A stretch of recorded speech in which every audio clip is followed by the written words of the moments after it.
May naisip na naman tayong kalokohan mga kamusta. Dahil November 1 ngayon, araw ng undas. Tatry naman natin yung doppelganger prank. Bumili siya ngayon, bumili siya ng gatas ng mga tuta namin. So mamaya pagdating niya, magda-doppelganger na tayo. Tapos mamaya, kakain kasi kami ng dinner sa labas. So mauuna na ako. Na-demonyo ka, girl!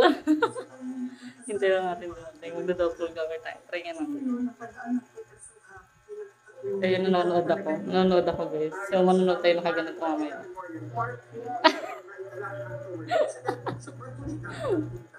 Tapos, mamaya, pag pumasok na siya ng kwarto, kukuha na ako ng damit. Kukuha ako ng damit para pagpasok na mamaya sa kwarto. Magpapalit na ako. At aalis na ako. Ito, guys. Kukuha na ako ng damit. Magpapalitan tayo mamaya. Nadimonyo ka? Ito, gagamit tayo na isa pang cellphone. So, set up natin dito. Set up natin dito, guys. Para hindi niya makita. Yeah! Dito, guys. So, sa likod ng thermos. Ayan.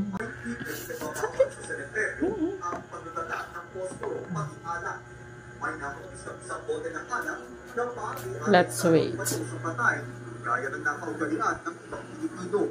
Bawal din ang aso. Ano nangyari sa'yo, ma? Tapos dito ko naman ilalagay yung isang cellphone. Ngayon po, wala pa gano'ng nag-overnight. Gawa ng hindi pa, bukas ng gabi, magdamag po sila dito. Pagod pa kasi ang mga tao kasi di ba po naglinis po. May naglilinis naman po ng 30 and 31 po.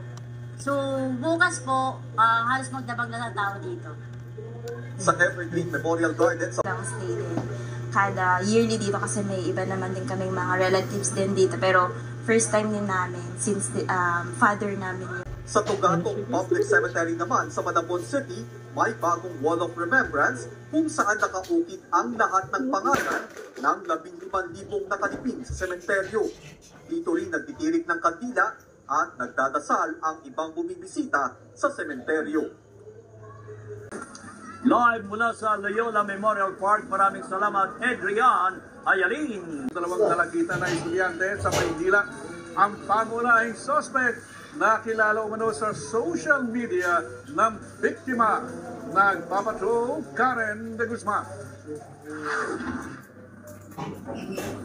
Inaresto noong Martes ng mga tauhan ng Baseco Police Station ang dalawang suspect na itinuturong nagpulong at umabuso sa dalawang grade 8 students sa kanilang bahay sa Port Area sa Maynila. Ayon sa pahayag ng mga biktima sa pulis, nakilala nila ang tatlong lalaki online. Nakakala daw po sila sa social media, nagkaroon ng mga pag-uusap at nagkaroon sila ng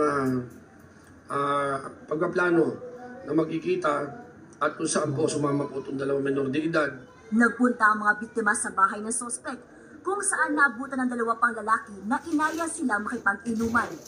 Pagkatapos ng inuman o actual na nagiinuman pa, nangyari po ang pangahalay at pang-abuso sa dalawang menor de edad po. Sa investigasyon, halos 2 araw sila umanong pinigilan ng mga sospek bago nakatakas at nakahingi ng saklolo sa mga pulis. Lumabas sa resulta ng medical legal na naabuso ang mga biktima. May pananakot po Kaya nga na makita namin sila, nakita ko, talaga nanginginig sila sa takot. Nakuha namin ang mga suspect, ngunit yung isa kong suspect ay anong time muna yun. Hindi ko kaya. Nasa kustodiyan na ng pulisya ng mga suspect.